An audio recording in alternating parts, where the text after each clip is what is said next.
La clase la vamos a iniciar a partir de ARN pequeños. Aquí realmente yo les tengo una información muy resumida y adicional a eso hay una información complementaria que ustedes, por supuesto, en los textos van a poder leer sobre los ARN pequeños. También dentro de ese grupo están los ARN de interferencia. Entonces les voy a hablar de dos grandes grupos de ARN pequeños que tienen función, o sea, que tienen algún tipo de función a nivel celular.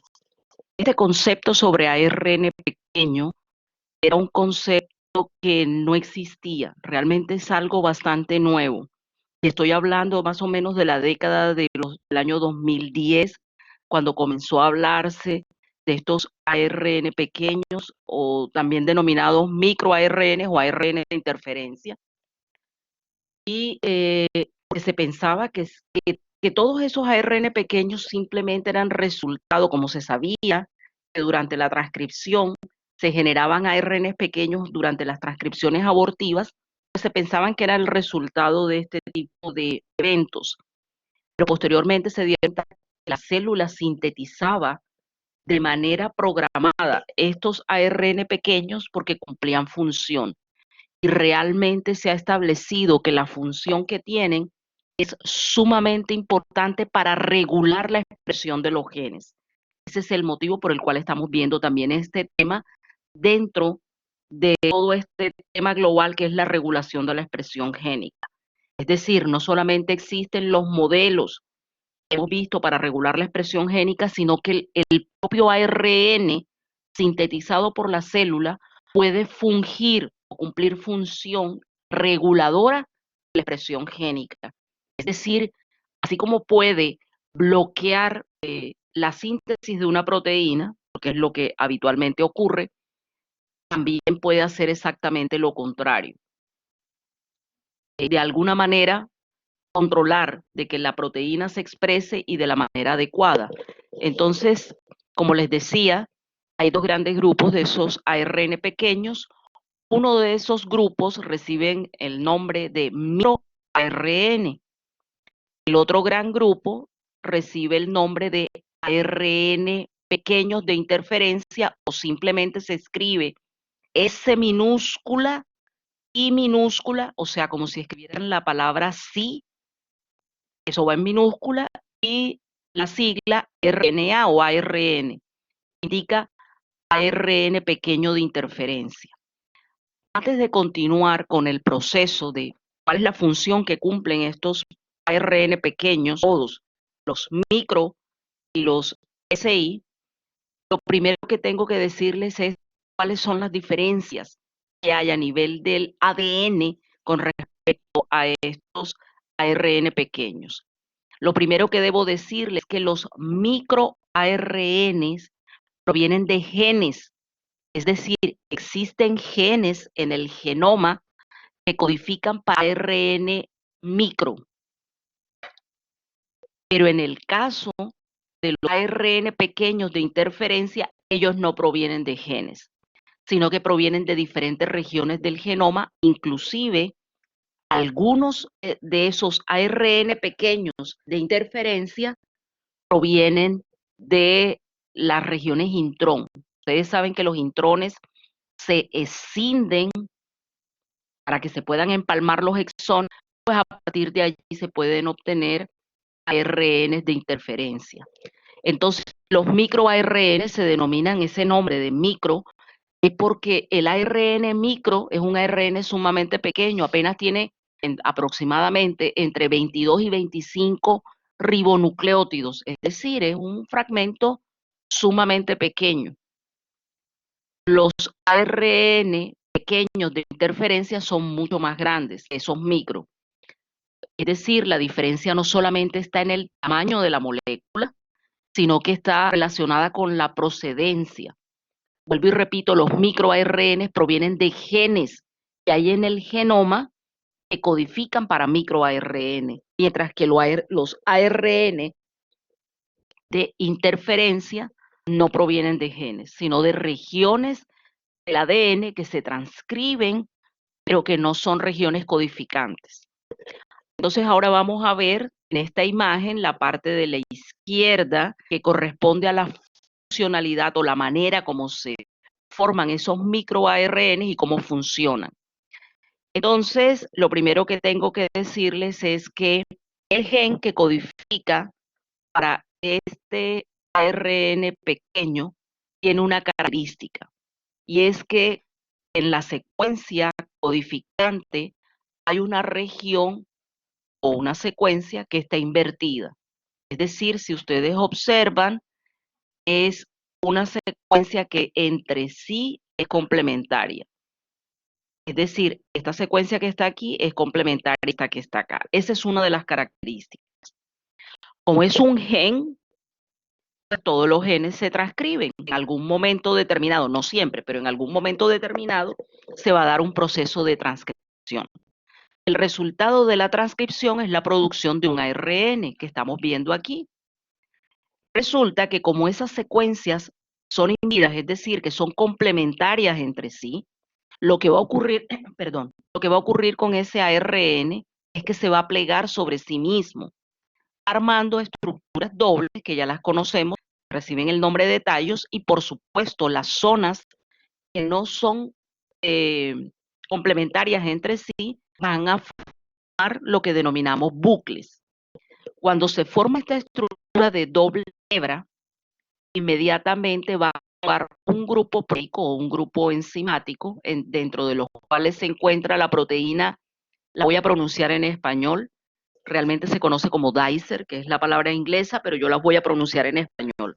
Esa proteína dicer es una proteína que se encarga de hacer cortes. Eso es lo que significa dicer en inglés. O sea, es una proteína que se encarga de cortar, de generar trozos. Quizá este sea más el sentido de la palabra dicer. Entonces, esa proteína dicer lo que va a hacer es cortar ese ARN de estructura secundaria en fragmentos, que es lo que ustedes observan aquí. Posteriormente, él va a ser, o sea, todos esos fragmentos van a ser procesados porque ya les dije que participa un complejo enzimático, hay un grupo de enzimas que participan en la maduración de ese ARN pequeño, en este caso, este micro ARN, porque este complejo enzimático funciona para varios tipos de ARN pequeños. ¿Qué pasa entonces? Que hay un grupo, o sea, un complejo proteico, en este caso se llama RISC. ¿Qué significa RISC? Es un complejo silenciador inducido por ARN. El complejo RISC toma los fragmentos, o sea, es como si analizara los fragmentos que está allí y se queda con uno de esos fragmentos. Ese fragmento de doble hebra entra al complejo RISC y RISC degrada uno o una de las hebras de ese fragmento doble, dando solamente la hebra que no tiene sentido, es decir, la complementaria. ¿Qué va a suceder? Que ese fragmento de ARN se va a poder unir con un ARN mensajero, que es al que va a regular, como el micro regula. La forma de hacer el proceso de regulación es que para el ARN mensajero para el cual funciona ese micro ARN, ese complejo RISC, lo que va a hacer es inducir el silenciamiento de la expresión de ese ARN mensajero, simplemente ubicando al ARN micro sobre el ARN mensajero. Entonces lo que vamos a observar es que se forma una estructura doble a nivel del ARN mensajero, ocasionando el cese o la inhibición del proceso de traducción. Es decir, ese ARN mensajero de doble hebra no va a poder ser leído. No es todo de doble hebra. Tiene una región de doble hebra y esa doble hebra está conformada por la estructura propia del ARN mensajero más la unión de una de las hebras del ARN micro. ¿Eso está claro? De esa manera se silencia la expresión del gen. Es decir, no se silencia a nivel de ADN, como ocurre habitualmente, donde las proteínas se unen al ADN y de esa manera bloquean o se unen a los silenciadores y de esa manera bloquean la expresión de los genes. Este tipo de regulación se da no a nivel de la expresión o digamos de la transcripción, sino a nivel de la traducción. Es decir, lo que se va a bloquear es la expresión de la proteína. ¿Eso está claro? ¿Eso que les acabo de decir está claro?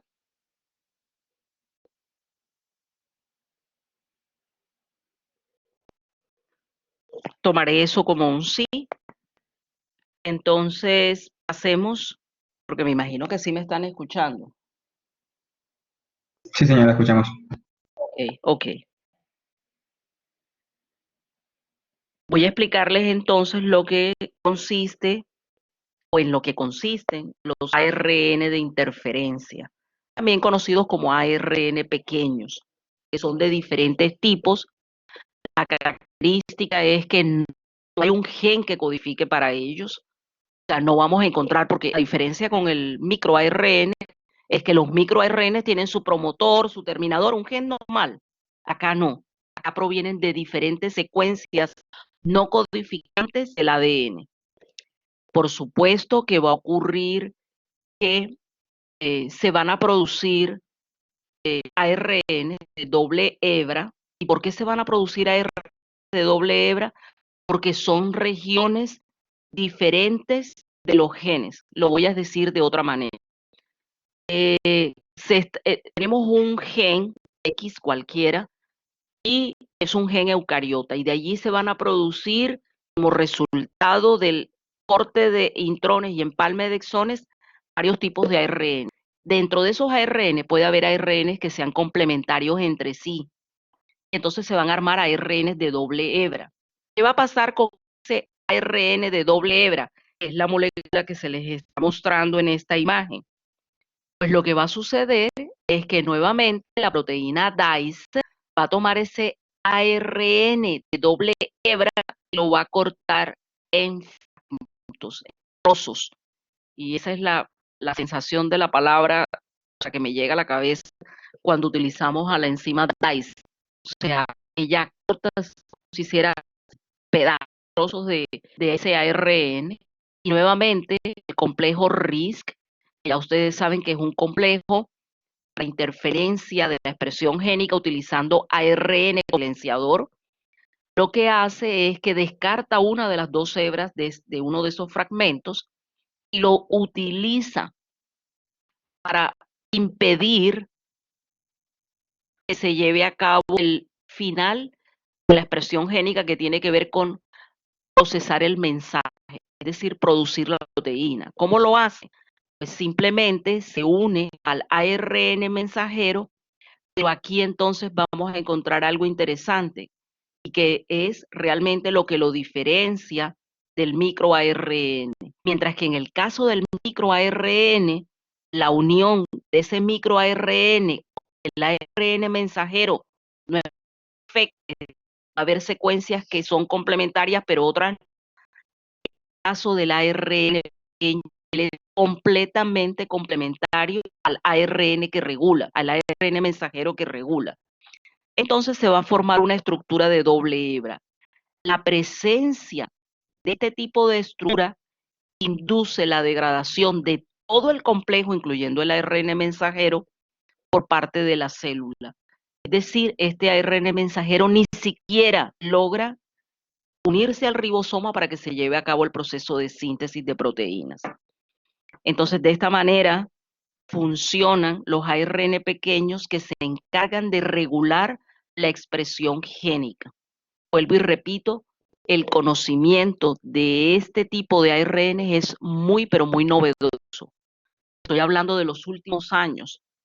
Anteriormente se sabía que existían, es decir, los ARN pequeños se conocen, imagínense, desde mi época de estudio. Yo sabía que existían ARN pequeños, pero no se sabía qué hacían. Incluso yo recuerdo claramente en mi época de estudio que hablábamos siempre de esos ARN pequeños que están como resultado, era como si fuera un producto de los procesos de flujo de información genética. Resulta que no, que tienen una función y una función primordial, tanto así que hoy se están usando los conocimientos sobre ARN de interferencia y ARN pequeños en general para idear mecanismos que permitan combatir enfermedades hasta el momento incurables, como es el caso del cáncer. Dicho esto, yo les coloqué en estas diapositivas una información para que ustedes lean. Esto está relacionado con la manera como se regula la expresión de la mayoría de los genes, de genes específicos para un tejido, es decir, genes que se expresan en un tejido determinado y no en otro. Entonces aquí está explicado cómo se hace, cómo se piensa, porque eso no está, digamos que evidenciado por experimentos. Y aquellos genes que están relacionados con las proteínas que participan en la replicación del ADN. Entonces son 3 modelos, están paso a paso, y luego una explicación un poco más detallada sobre los microARN y los diferentes tipos de ARN pequeños de interferencia, como los SI, y ahí hay una explicación sobre eso, viene de un artículo. Aquí están nuevamente los micros, y estos son otro grupo también conocidos que se llaman PIWI. Entonces, para que ustedes lean sobre este material, los libros, incluyendo la tiene información sobre ARN de interferencia, entonces los van a poder leer allí. Eso es lo último de esta presentación. Voy a pasar entonces a la presentación relacionada con traducción. Como siempre, yo les muestro en dónde pueden encontrar esta información en los textos que están recomendados en la bibliografía. Entonces, ya saben que estas diapositivas ya están colocadas, están colgadas en el catálogo, así que ahí tienen la información correspondiente. Empecemos a hablar entonces de la síntesis de proteínas.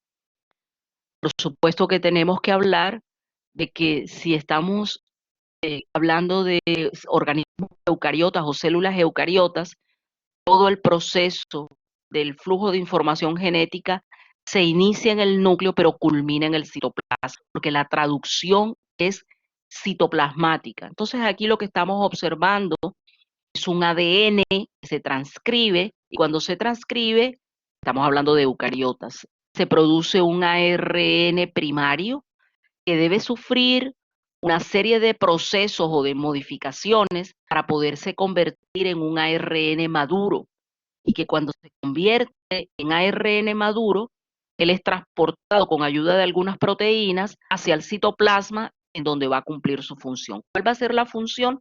Inmediatamente ese ARN mensajero sale al citoplasma, él se une a su unidad menor del ribosoma.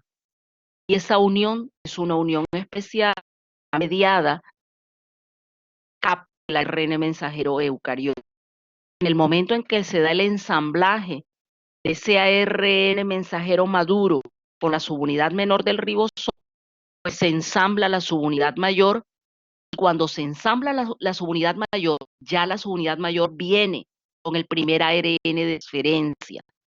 Es decir, el proceso ocurre de manera muy específica, pero al mismo tiempo todos los actores del proceso se ensamblan al tiempo durante el proceso de síntesis de proteínas.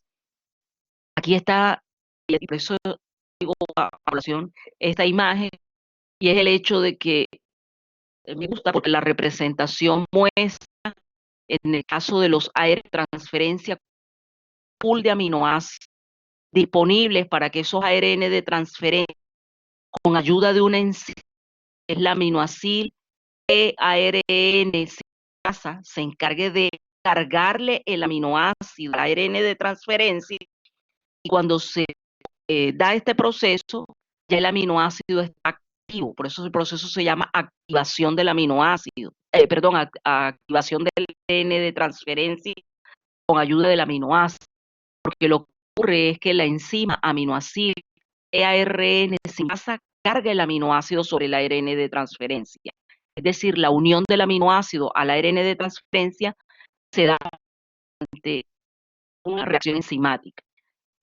ARN de transferencia activo, pues simplemente va a llegar y se va a unir al complejo del ribosoma con el ARN mensajero y allí paulatinamente se dará el proceso de síntesis de proteínas que lo vamos a ver cuando lo que ocurre en procariotas como en eucariotas.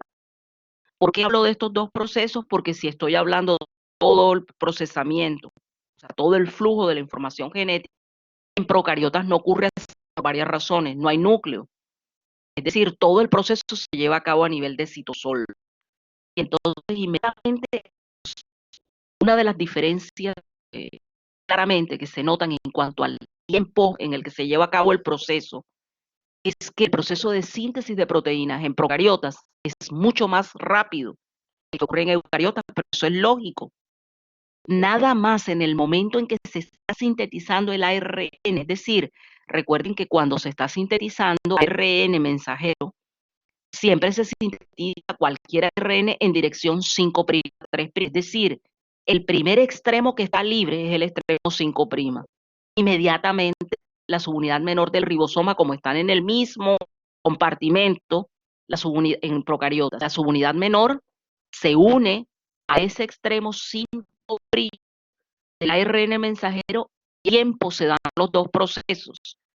Es decir, al tiempo se está transcribiendo, pero también se está traduciendo.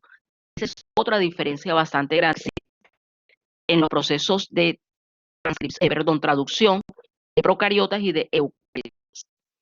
Por supuesto que aquí tenemos que hablar del lugar en el cual ocurre ese procesamiento del ARN mensajero para producir la proteína. Y tenemos que hablar obligatoriamente de los ribosomas. Claramente vemos que los ribosomas procarióticos son diferentes del eucariota. Aquí lo estamos viendo. Esto viene también.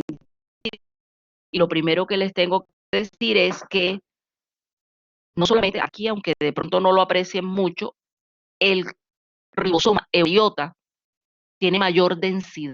Dicho de otra manera, es más grande que el ribosoma procariota. En cuanto a composición, son muy parecidos. Entonces, por ejemplo, tenemos que en el caso de los ribosomas procariotas, vamos a encontrar que la subunidad mayor va a estar formada 31 proteínas y 2 ARN ribosomales, el ARN ribosomal 5S y el ARN ribosomal 23S. Y la unidad menor está formada por 21 proteínas y por un solo ARN ribosomal, que es el 16S. Cuando vemos los coeficientes de sedimentación, la subunidad mayor, el ribosoma procariota, tiene un coeficiente de sedimentación de 50S. En el caso de la subunidad mayor, ese coeficiente de sedimentación es de 30S. Cuando ya se ensambla, ellos no están ensamblados, se ensamblan solamente durante el proceso de síntesis de proteínas. Cuando se da el ensamblaje, todo el complejo ribosomal tiene un coeficiente de sedimentación de 70S, y esto lo quiero aclarar, no es la sumatoria de los coeficientes de sedimentación, y la razón tiene que ver con el hecho de que estamos hablando de sedimentación, estamos hablando de gravedad, es la forma como, o la manera, esas subunidades se sedimentan durante un proceso de centrifugación. Caso del ribosoma eucariota, que también tiene 2 subunidades, vamos a encontrar que la subunidad mayor tiene 50 proteínas, probablemente 3 tipos de ARN ribosomal. No siempre va a tener 3, va a depender de en qué célula se encuentre. ¿Por qué les digo eso? Porque aquí van a ver que dice un ARN ribosomal 5.8S, y ese tipo de ARN ribosomal lo encontramos primordialmente en organismos eucariotas unicelulares. Pero siempre vamos a encontrar el ARN ribosomal 5S, el 28S en su unidad mayor. En el caso de la subunidad menor, tiene 33 proteínas y un único ARN ribosomal que es el 18S. Los coeficientes de sedimentación, como son mucho más densos, mucho más grandes, tienen incluso más proteínas, vamos a ver que la subunidad mayor tiene un coeficiente de sedimentación de 60S, la subunidad menor tiene un coeficiente de sedimentación de 40S. Cuando se da el ensamblaje, que vuelvo y repito, ellos no están ensamblados, se ensamblan solamente cuando va a iniciar el proceso de síntesis de la proteína, tenemos que ensamblado tiene un coeficiente de sedimentación de 80S. Entonces, claramente vemos que esos ribosomas, tanto en procariotas como en eucariotas, son diferentes. Una característica importante, aunque la imagen que ustedes están observando aquí claramente es sobre E. coli, esto no ocurre únicamente a nivel de E. coli, sino a nivel de los seres vivos en general, es la estructura en forma de polirribosomas. Entonces, lo que ustedes están observando aquí es simplemente ARN que está siendo leído por varios ribosomas al tiempo. Esto también se puede dar en células eucariotas, donde un mensaje puede ser leído dependiendo de la necesidad que tenga la célula de esa proteína, porque si necesita muchísimo de esa proteína, vamos a tener muchísimos ribosomas leyendo la información al tiempo. Entonces, eso hace de que se pueda observar la estructura de los polirribosomas, también conocida, por si acaso en los textos logran encontrar esta, porque digamos que la nomenclatura varía un poco, también se conocen con el nombre de polisomas, no solamente como polirribosomas, sino como polisomas. Corresponden exactamente a lo mismo. ¿Qué sucede entonces? Que gracias al trabajo de Nirenberg, a Ochoa, en varios laboratorios al tiempo comenzó a trabajarse hace muchísimos años atrás como un problema, y el problema era descifrar cómo algo que estaba en el ADN podía producir una proteína, sobre todo un cambio de lenguaje, de allí el nombre del proceso, traducción, porque hay un cambio de lenguaje.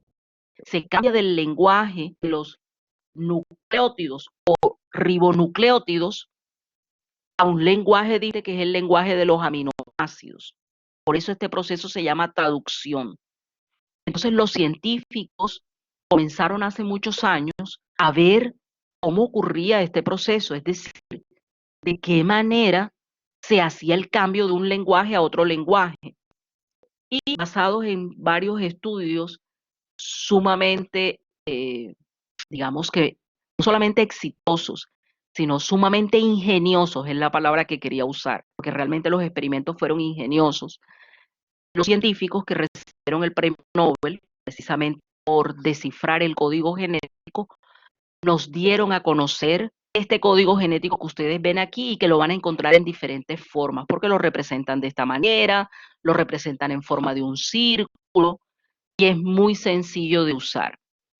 Simplemente los científicos lograron descifrar el código genético venía o estaba constituido por un triplete de bases nitrogenadas, es decir, 3 nucleótidos en el ADN codificaban para un aminoácido en la proteína. Y entonces ellos lo que establecieron a qué correspondían esos tripletes. De ahí es donde proviene este código genético. ¿Qué tengo que decirles del código genético? Que nosotros utilizamos es un término bastante genético para describir el código genético, y es que lo denominamos aberrado. Es decir, no es un código genético que sea exacto, hoy día lo sabemos que no es exacto, sino que es un código que tiene falencias. ¿En qué tipo tiene falencias? Hoy día se han encontrado organismos que utilizan estos tripletes, pero los tripletes no codifican para el aminoácido que está allí. O, por ejemplo, hemos encontrado organismos que en lugar de utilizar el codón AUG como codón de inicio utiliza codón. Entonces nosotros utilizamos o decimos el código genético es aberrado o simplemente decimos el código genético es degenerado. No es que sea malo, es sumamente útil. Incluso hoy día en bioinformática nosotros usamos el código genético, pero sabemos que hay excepciones. Y eso es lo que quiero que quede claro. Como son tripletes, la forma de usar el triplete es la siguiente. En la columna de la izquierda se colocaron los 4 nucleótidos que hacen parte no solamente del ADN, sino del ARN. ¿Por qué les hablo también de ADN? Porque recuerden que el ARN mensajero es idéntico al gen, idéntico. ¿Cuál es la diferencia? En lugar de tener timinas, tiene uracilo, nada más. Pero si en el gen dice GCA, el ARN mensajero va a decir GCAU en lugar de la T. Son idénticos. Entonces, sucede que cuando nosotros observamos ese código genético, en la columna de la izquierda se colocan 4 nucleótidos que podrían como primera letra de ese triplete. Por supuesto que tenemos U, C, A, G. Corresponde a la primera letra del triplete. En la parte superior volvemos a tener los 4 nucleótidos que corresponden a la segunda base del triplete. Por supuesto, pueden ser igual aquí, U, C, A, G.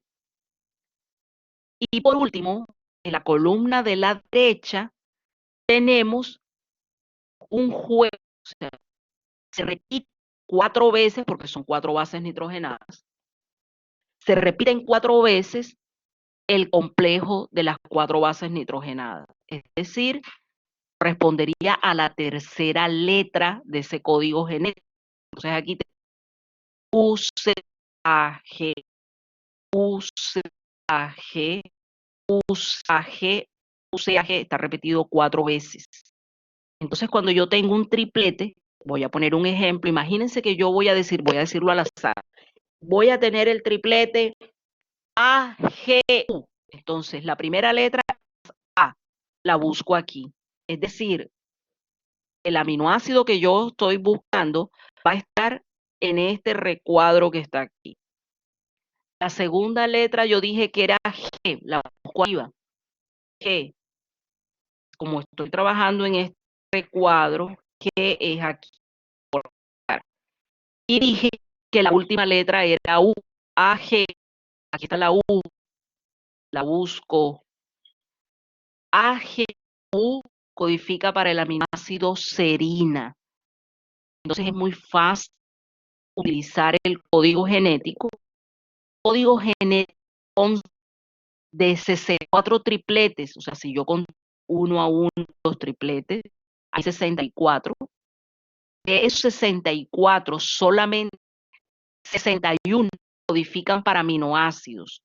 Es decir, hay 3 codones, 3 tripletes que no codifican para aminoácidos y son los codones de terminación, que son los codones U, y quiero que tengan en cuenta que inician con uracilo.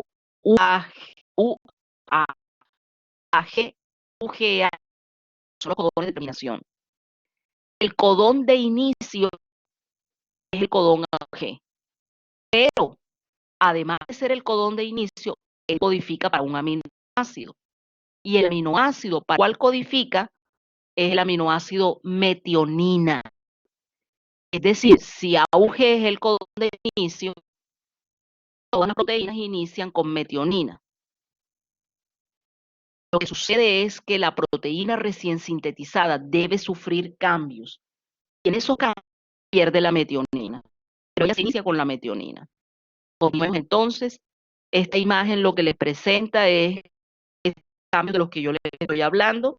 Entonces, lo que les muestra es un análisis que se hizo de la bioinformática o por bioinformática, todo lo que se había colectado en cuanto a proteínas, y eso nos dice que En el caso de que la proteína inicie metionina y el segundo aminoácido sea alanina, lo que eso me está mostrando es que la metionina fue removida en el caso de las proteínas procarióticas secuenciadas en el 28.24%. De esas proteínas conocidas, si la proteína inicia con metionina y alanina, la metionina fue removida en procariotas y el 19.17% en eucariotas. Esta tabla se las dejo para que ustedes la analicen, porque lo que les acabo de decir se cumple exactamente. Aquí es cuando se remueve, o sea, cuando tienen el asterisco, es porque se remueve la metionina. Cuando hay dos asteriscos es porque la metionina no se remueve, sino que permanece. Aquí les voy a mostrar cómo se da la activación del ARN de transferencia en el caso de los procariotas. ¿Y por qué voy a hablar en el caso específico de los procariotas?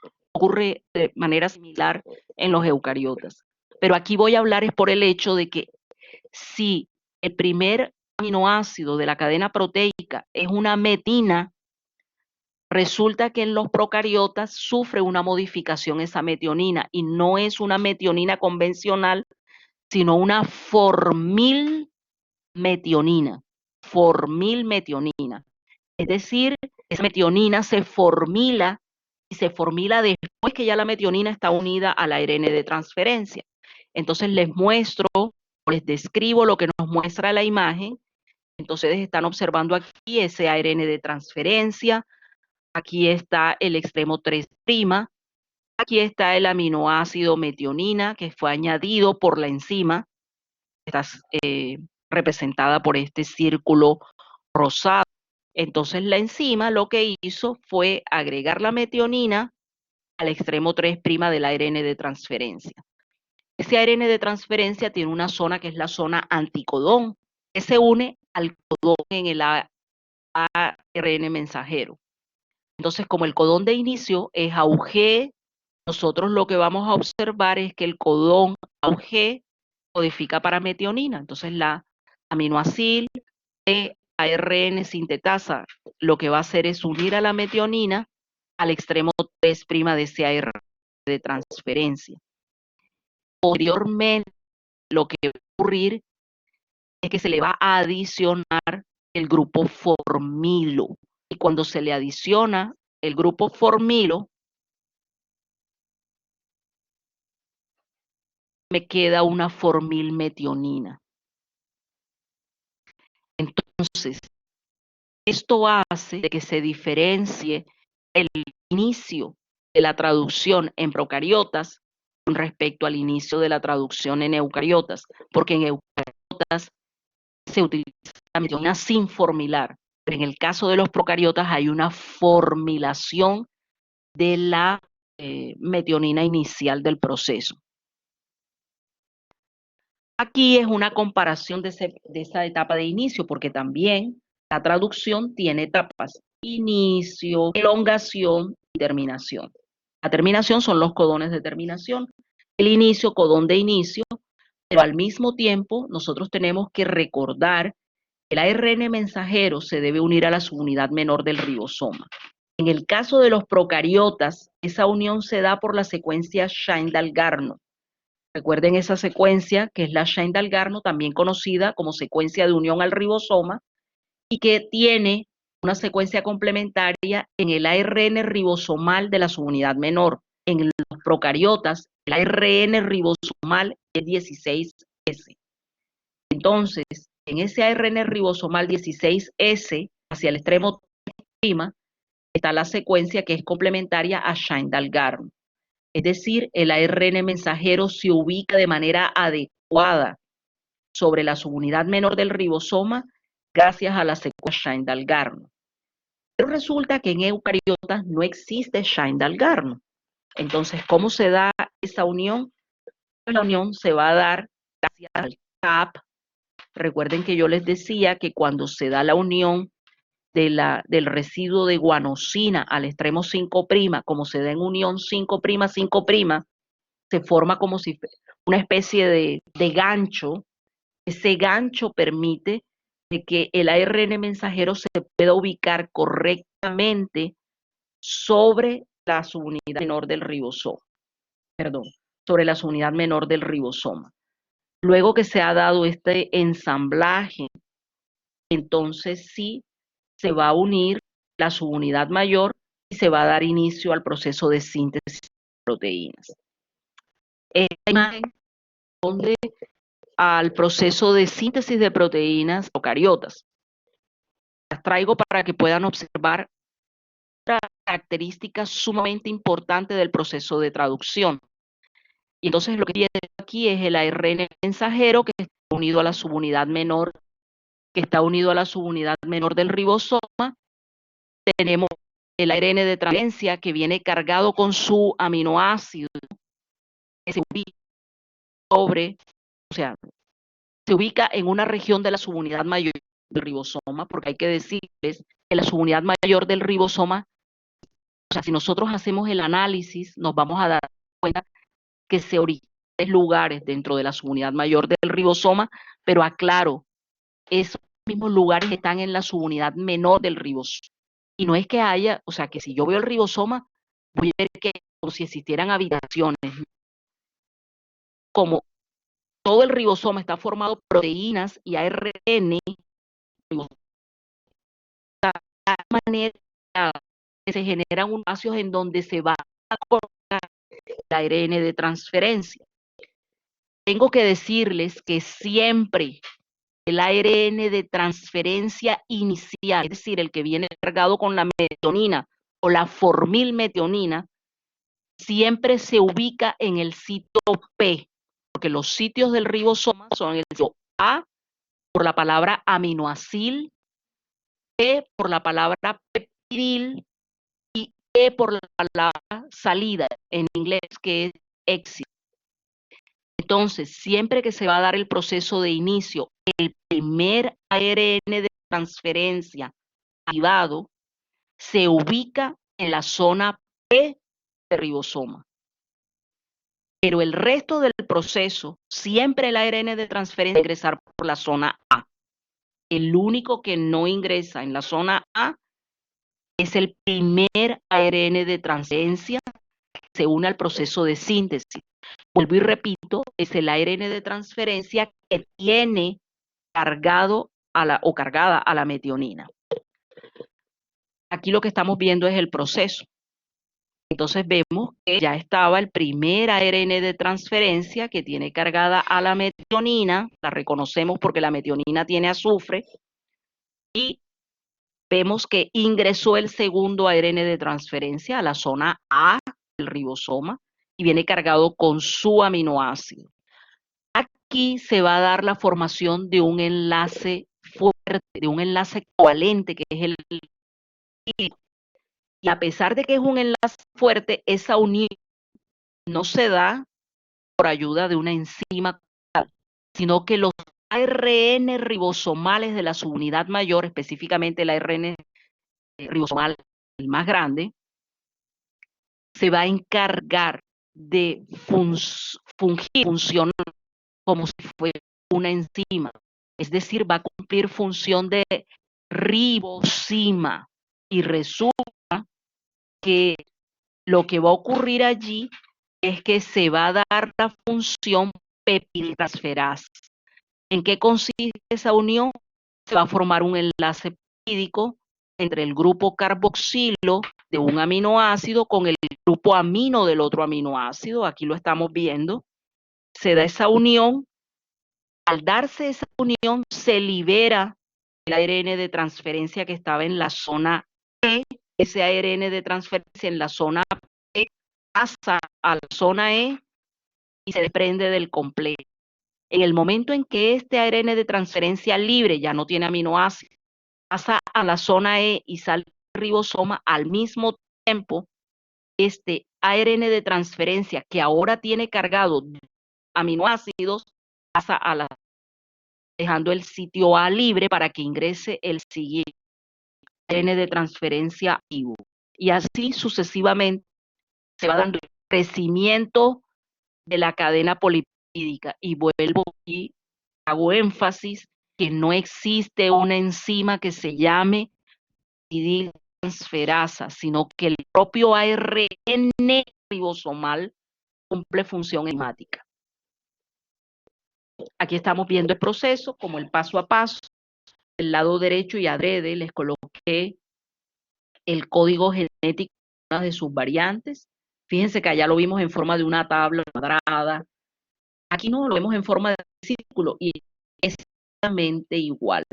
Simplemente lo que hacemos es leer del centro hacia afuera, es decir, GC codifica para alanina, GCC para alanina, GC alanina, GC alanina. Pero, por ejemplo, aquí, si yo estoy hablando del uracilo y el triplete es U, U, de fenilalanina.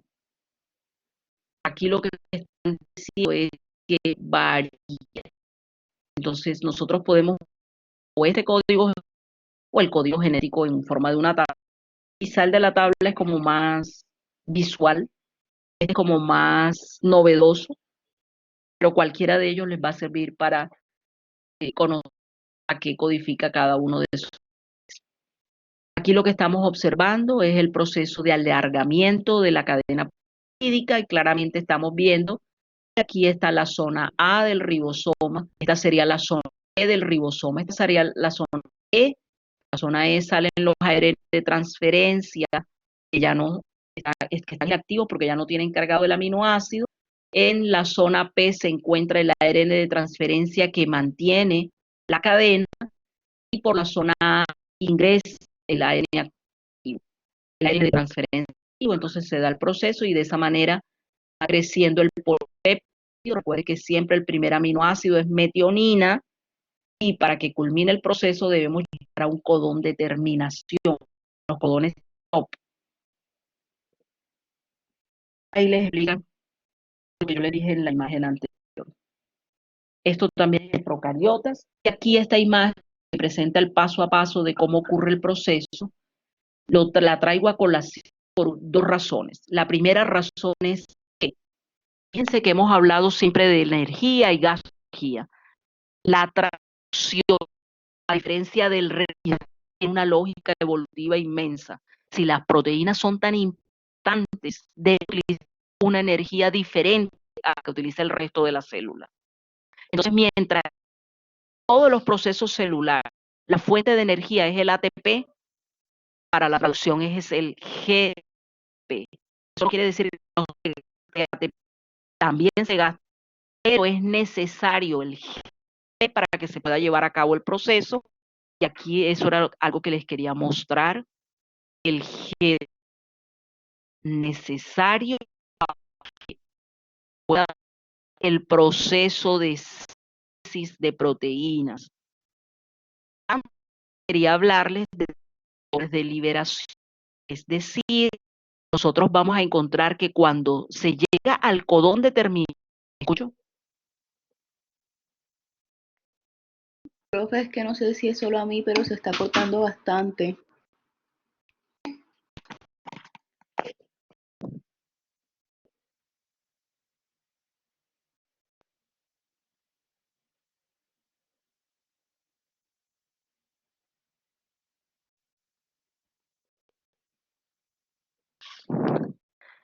Chicos, debe ser el banner. Desde ayer estuvo molestando el banner con el sonido. Y digo que es el banner porque ayer en la tarde yo tuve una reunión después que terminé la clase teórica y esa reunión fue por Meet y no hubo ningún tipo de problemas. Siento mucho de que tengan problemas de interferencia. No sé si ahora me escuchan mejor. Yo esperaría que sí. ¿Me podrías repetir lo último que dijo de la diapositiva anterior? Que no la alcancé a entender, porque se estaba cortando. ¿De cuál diapositiva anterior?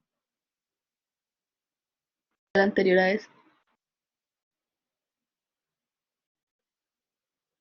Esta. Esa es la Sí, anterior. sí, esa. Aquí lo que yo les decía es que están mostrándoles el proceso de elongación en el que se hace énfasis de que la molécula importante para la síntesis de la proteína es el GTP. Ese es, digamos que el combustible que necesita el proceso de traducción. ¿Se utiliza ATP? Claro que sí, pero es primordial el GTP para el proceso de síntesis de proteínas. Aquí lo que yo les mostraba es que aquí está el sitio A, el sitio P. Vamos a hacer esto. El sitio A, el sitio P y el sitio E. En el sitio E está el ARN de transferencia inactivo que ya donó el aminoácido. En el sitio P está el ARN de transferencia que tiene cargado el polipéptido. Y al sitio A van ingresando los ARN de transferencia cargados con el aminoácido. A nivel de entre el sitio P y el sitio A se va a dar la formación del enlace peptídico. Ya sabemos que lo hace el ARN ribosomal grande del ribosoma, o sea, el más grande del ribosoma. Ya saben que en procariotas es 1, o sea, en procariotas es el 23S y en eucariotas es el 28S. Ellos van a cumplir la función de ribosimas, es decir, van a cumplir una función enzimática, a pesar de que no son proteínas, sino ARN. Aquí, de lo que les quiero hablar en esta imagen, les decía que era por dos motivos. Uno de los motivos es el hecho de que se usa el GTP como fuente de energía para el proceso de síntesis de la proteína, pero al mismo tiempo les quería hablar de que existe algo que se llama factor de liberación. Y el factor de liberación funciona al final del proceso de síntesis de proteína.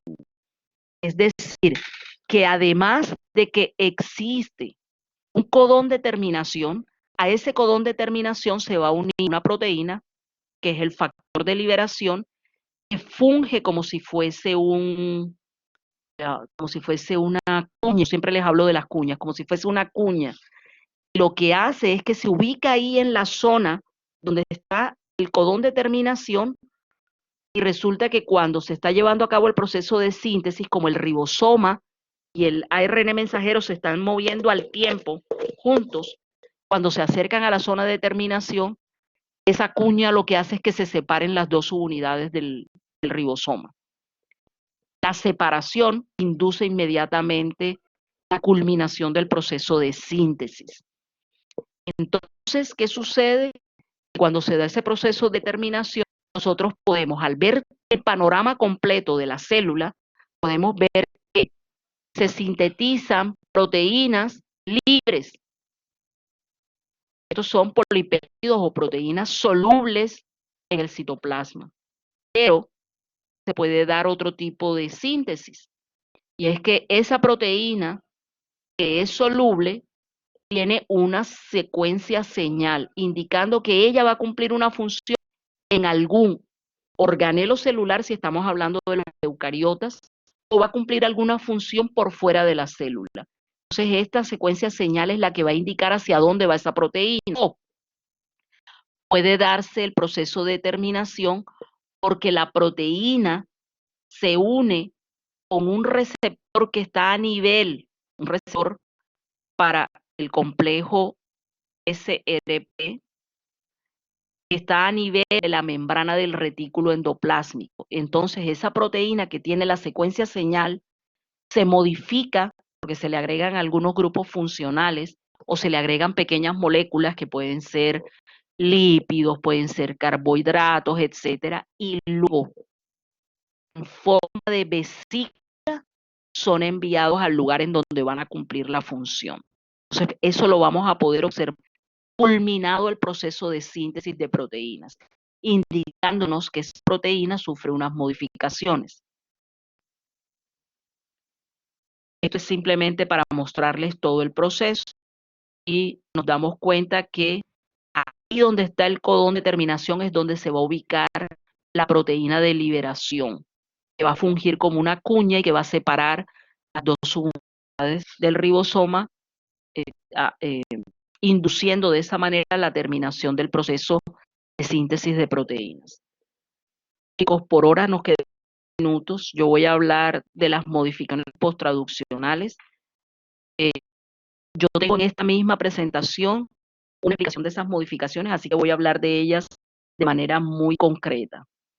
Entonces, ¿qué sucede? Que las proteínas recién sintetizadas, casi la mayoría de ellas, no son activas, deben sufrir unas modificaciones para poder activar. ¿Cuáles son esas modificaciones?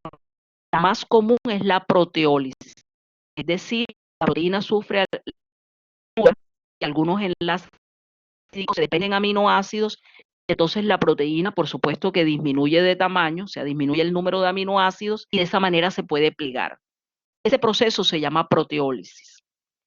Existe otro tipo de modificación y en ese tipo de modificación, la proteína, lo que ocurre es que se unen moléculas que pueden ser ácidos grasos o pueden ser carbohidratos. Ese proceso se llama adición de moléculas complejas.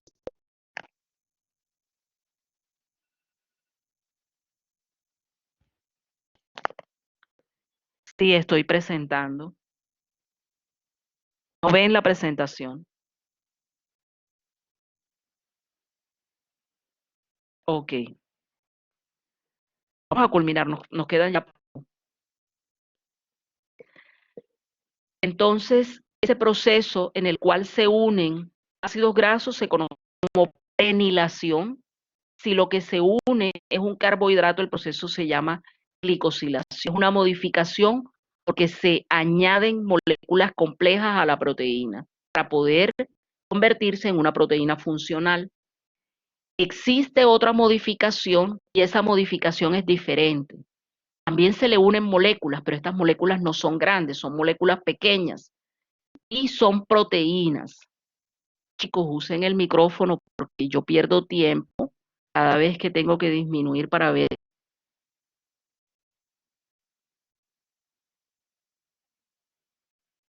Merian, la proteólisis es la ruptura de la proteína.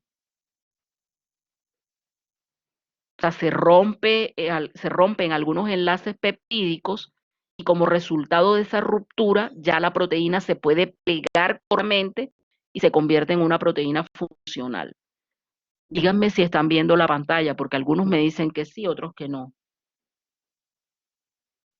Por supuesto, si estamos viendo modificaciones, ¿sí la ven? O sea, yo lo que quiero saber es que ustedes vean la pantalla.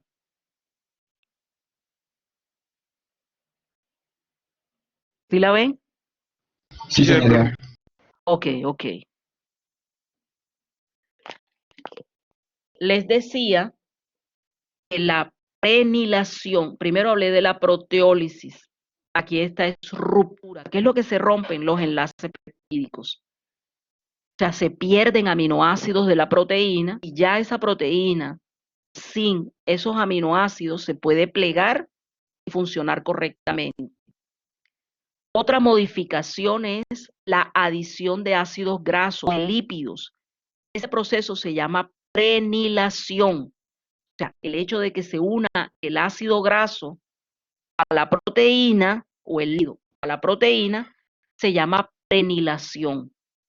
Pero en algunas ocasiones no es un lípido el que se une a la proteína, es decir, no tengo una lipoproteína, sino que tengo una glucoproteína, es decir, lo que se va a añadir es un carbohidrato. En ese caso, el proceso se llama glicosilación o glucosilación, es lo mismo. Y vuelvo y repito, en el caso de la glicosilación es un carbohidrato el que se une a la proteína formando la glucoproteína. Si se da una prenilación, lo que se va a unir es un ácido graso o un lípido a la proteína formando una lipoproteína. Pero también se pueden añadir otro tipo de moléculas, como por ejemplo la molécula de ubiquitina, que es una proteína pequeña. Pero aquí esto tiene una finalidad. Siempre que una proteína tiene residuos, o sea, está unida con ubiquitina, La ubiquitina, la célula la usa como marcaje, o sea, la utiliza para marcar las proteínas. ¿Para qué las marca? Para degradarlas. Es decir, que cuando nosotros vemos que hay una proteína que tiene residuos de ubiquitina y debe haber más de 3 residuos de ubiquitina, esa proteína se degrada. Es una proteína que no es funcional y la célula la marca, pero para poderla degradar, es decir, para diferenciar del resto de proteínas que están en la célula y de esa manera saber cuál es la proteína que se va a degradar. Esa marcación o ese marcaje se hace con una proteína pequeñita que se llama ubiquitina. El proceso se llama ubiquitinación. En algunas ocasiones esas proteínas también se marcan con otro tipo de proteínas también pequeñitas que se llaman sumo. Y la palabra sumo es porque es un modificador similar y pequeño a la ubiquitina. Es decir, es una marca. La sumo y marca la proteína para que se puedan llevar a cabo procesos en diferentes lugares de la célula. ¿En qué consiste la sumohilación? En la adición de proteínas sumo, vuelvo y repito, es una sigla que indica modificador pequeño semejante a ubiquitina. Eso es lo que significa sumo. Sirve para marcar las proteínas, que esas proteínas puedan funcionar en lugares específicos de la célula. El último tipo de modificación tiene que ver con la adición de grupos funcionales. Entonces se da, por ejemplo, adición de grupos metilo, se llama metilación el proceso.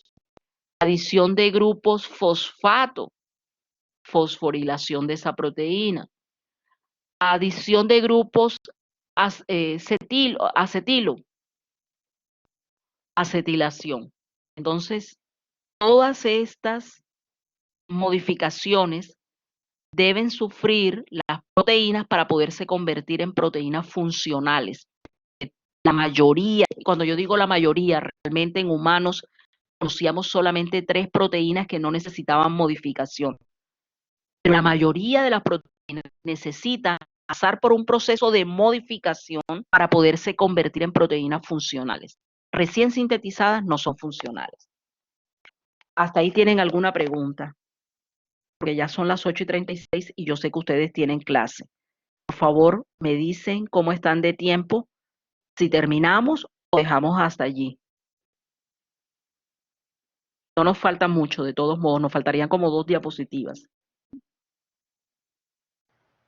Señor, hay algunos que ya empezaron la clase, pero supongo que usted puede seguir hablando y nos terminamos de ver la grabación.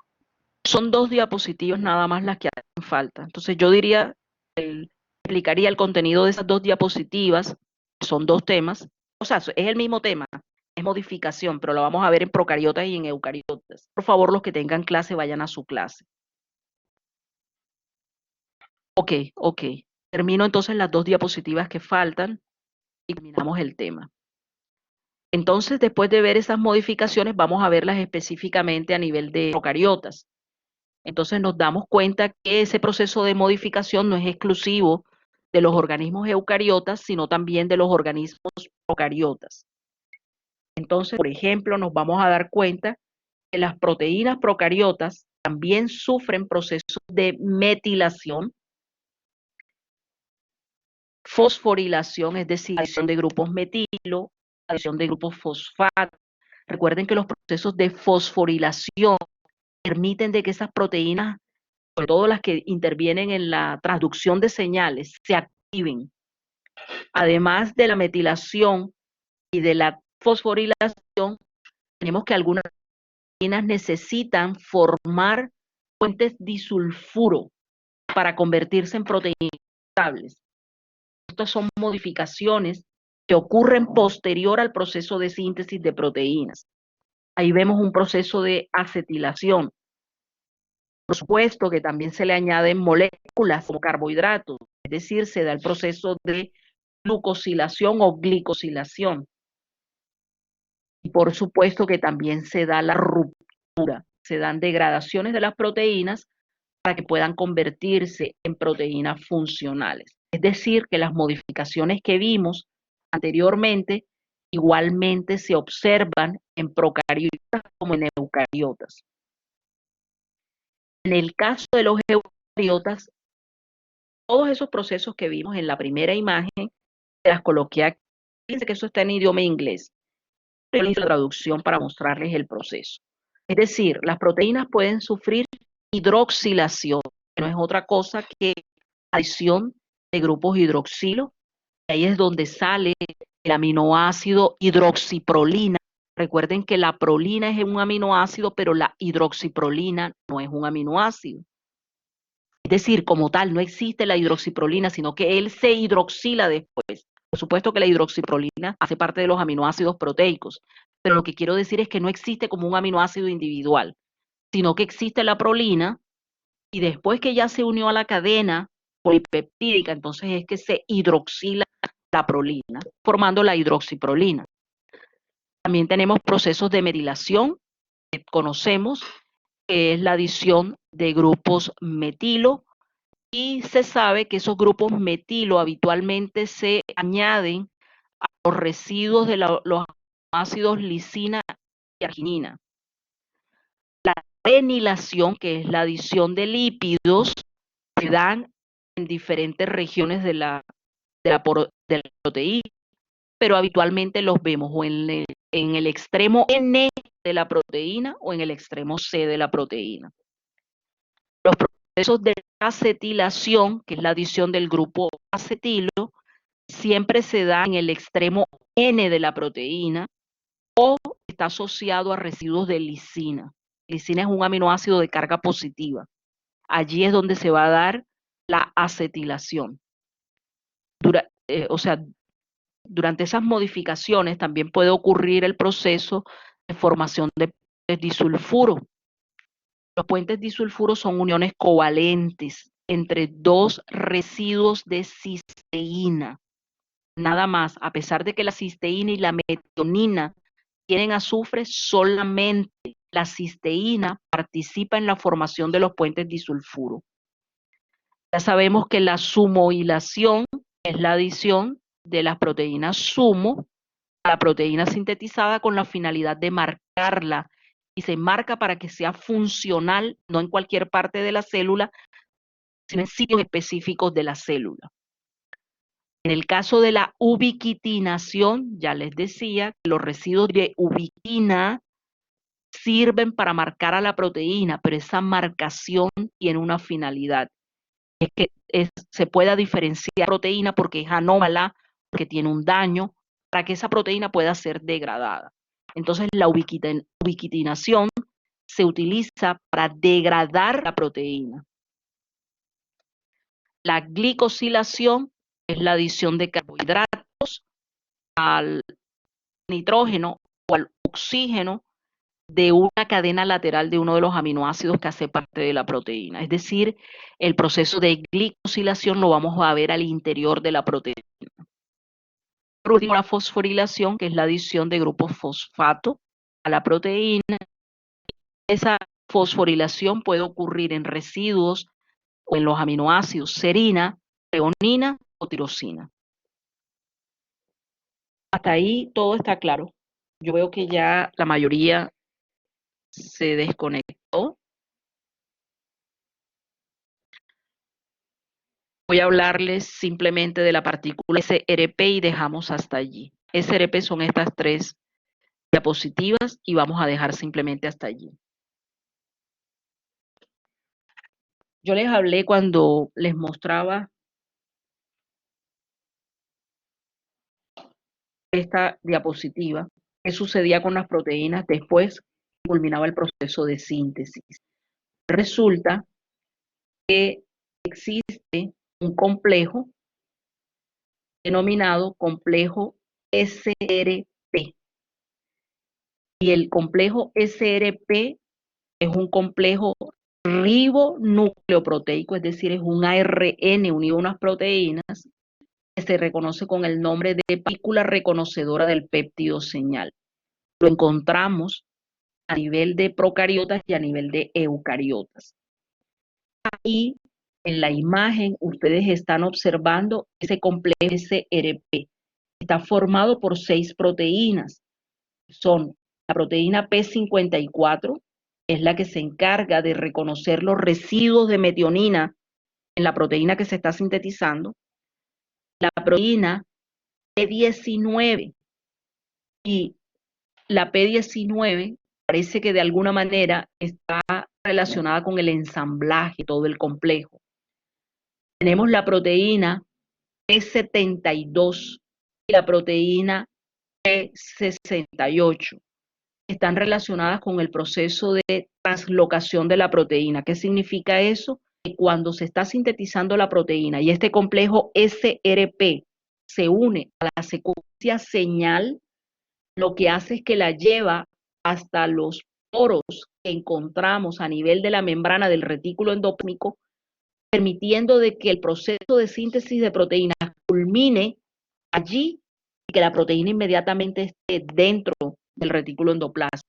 Entonces, estas dos proteínas son las responsables de hacer ese proceso. También tenemos la proteína P9 y la proteína P14. Esas proteínas se van a encargar de unirse al ribosoma. Y aquí en color rosado lo que están viendo es un ARN pequeño. Ese ARN pequeño hace parte de este complejo SRP o del complejo partícula reconocedora. Es un ARN de aproximadamente 300 ribonucleótidos. Entonces yo les voy a mostrar en qué consiste ese proceso.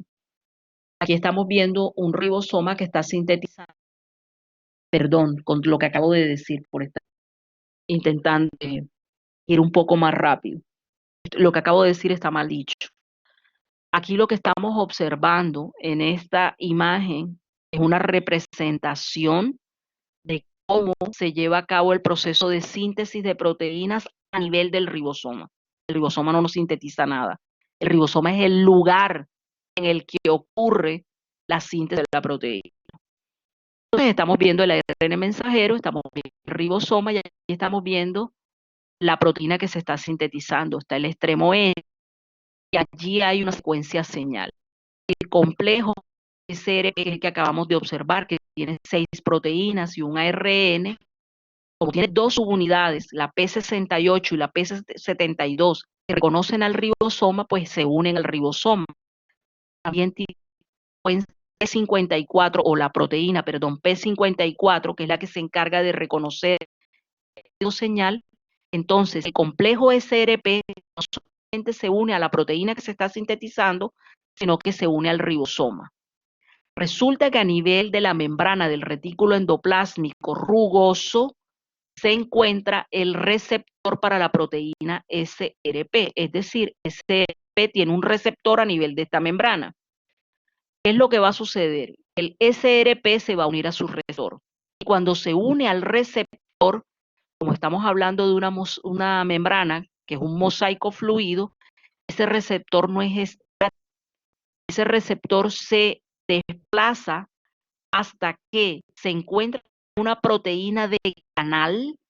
Lo que va a ocurrir es que de manera mecánica se va a abrir el canal, el ribosoma se posa porque tiene las subunidades, el SRP tiene las subunidades para ubicar al ribosoma encima del canal, y en el momento en que se da ese proceso, que es lo que conocemos como translocación, la partícula SRP se desprende del complejo.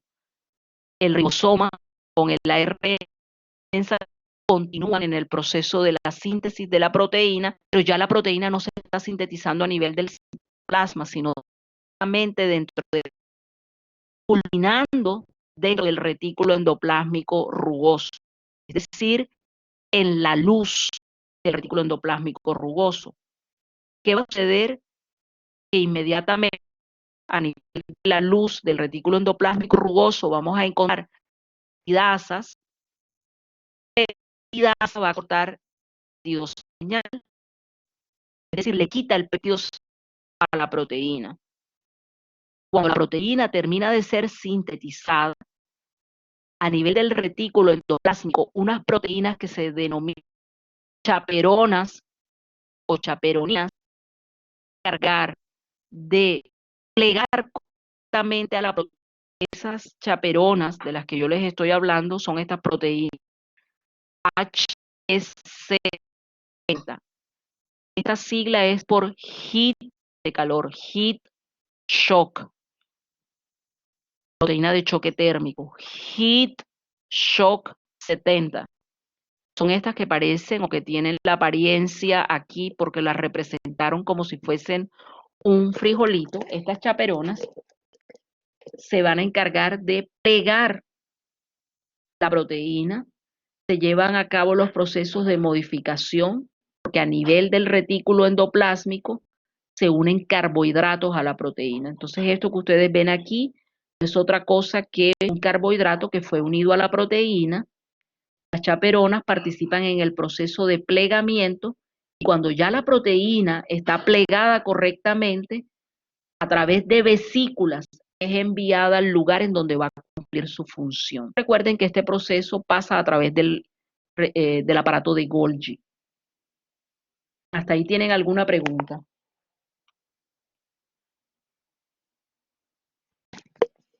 Algunas de estas proteínas no necesitan de la partícula reconocedora de señal para poder ingresar al lumen del retículo endoplásmico, sino que directamente la proteína es sintetizada a nivel de poros del retículo endoplásmico y nuevamente allí van a sufrir las modificaciones que incluyen el proceso de glicosilación.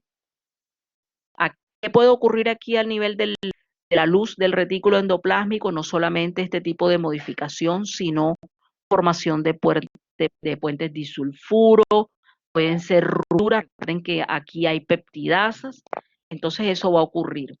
También puede ocurrir el caso de las ubiquitinas, vean aquí las ubiquitinas. Cuando la proteína está marcada con ubiquitina, esa proteína es enviada al retículo endoplásmico para que pase por un control de calidad y lo que va a ocurrir es que se van a acumular las proteínas anómalas a luego en grupo, o sea, las vaginan, forman una vesícula y esta vesícula a los lisosomas para que los lisosomas degraden las proteínas. Entonces es un mecanismo para deshacerse de las proteínas que no son funcionales. Escucho. Una pregunta que Claro. me medio perdí. Aunque no tengan el SRP, algunas proteínas se pueden sintetizar en el RER. Sí, o sea, no todas las proteínas utilizan el mecanismo SRP para poder ingresar al retículo endoplásmico. Lo pueden hacer sin la utilización del complejo SRP, pero no son todas las proteínas. Recuerda que hay algo primordial y es que para que se pueda unir a SRP debe estar en la secuencia señal. Entonces no todas las proteínas tienen esa secuencia señal, pero por el contrario, sí puede unirse el ribosoma a la membrana del retículo endoplásmico y nosotros sabemos que es así. Por eso es que se llama retículo endoplásmico rugoso, porque hay ribosomas que están pegados allí, están unidos, están adheridos a la membrana. Entonces ahí no necesitas ningún tipo de partícula SRP, sino que directamente el proceso de síntesis se está llevando a cabo, la molécula proteica ingresa al retículo endoplásmico, pero ahí no participó la proteína SRP, porque esos ribosomas no estaban libres, eran ribosomas que estaban unidos a la membrana del retículo endoplásmico. ¿Ok? Ok, señor, muchas gracias. Ok, de nada. Entonces, aquí los residuos de ubiquitina, en el caso de las proteínas que están marcadas con ubiquitina, nuevamente ingresan por las proteínas de canal al retículo endoplásmico y ellas lo que van a hacer es invaginadas. ¿Por qué yo les traigo a colación esto que proviene de un artículo? Porque los autores de este artículo pues mostraron algo que anteriormente no se pensaba que era de esa manera. Se pensaba que la proteína anómala llegaba e inmediatamente se invaginaba y se enviaba hacia los lisosomas.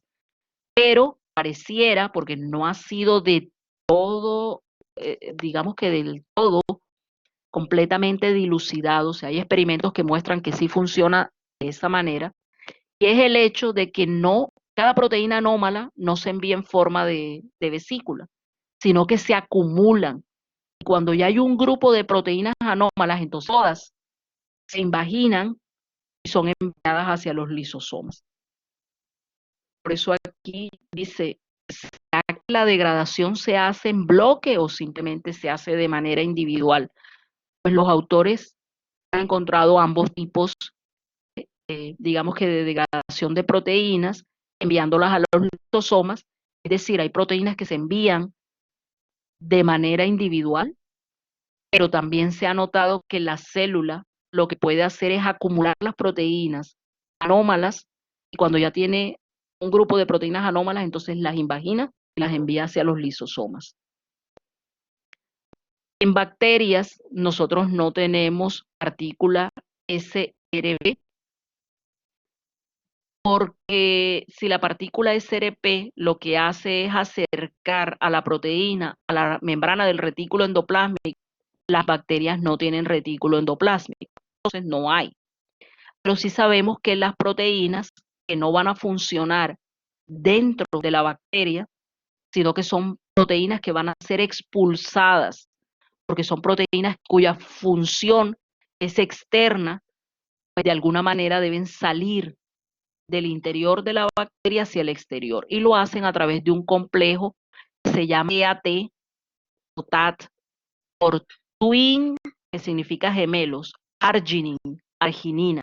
Y aquí vemos la R, es la letra con la que se representa a la arginina. Entonces esas proteínas tienen argininas gemelas, argininas adyacentes. Lo que va a suceder es que con ayuda de los factores se van a activar, fíjense, las chaperonas funcionando, y como resultado de la activación por el cofactor, esa proteína que tiene las dos argininas adyacentes, pues por supuesto que cuando llegue al complejo TAT, lo que va a ocurrir es que se va a cortar el péptido señal que contiene las argininas, y la proteína activa es secretada hacia periplasma, para que allí cumpla la función o sea enviada hacia la parte exterior de la bacteria. Hasta ahí es la clase. ¿Ustedes tienen alguna pregunta?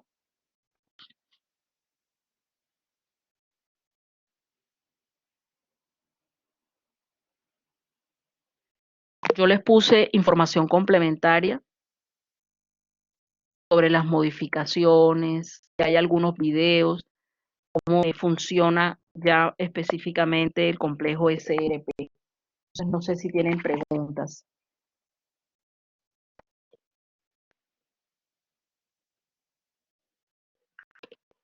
Ok, chicos, si no tienen preguntas, dejamos allí. Les deseo éxitos y nos vemos el sábado a las 9:45 para empezar con para poder pasar lista y que puedan hacer su examen. Hagan uso de los textos, tienen suficientes textos disponibles para poder trabajar. Les deseo excelente día, que estén muy bien. Si tienen clase, por supuesto, pasen a su clase. A ustedes, chicos, que les vaya muy bien. Que tengan excelente día.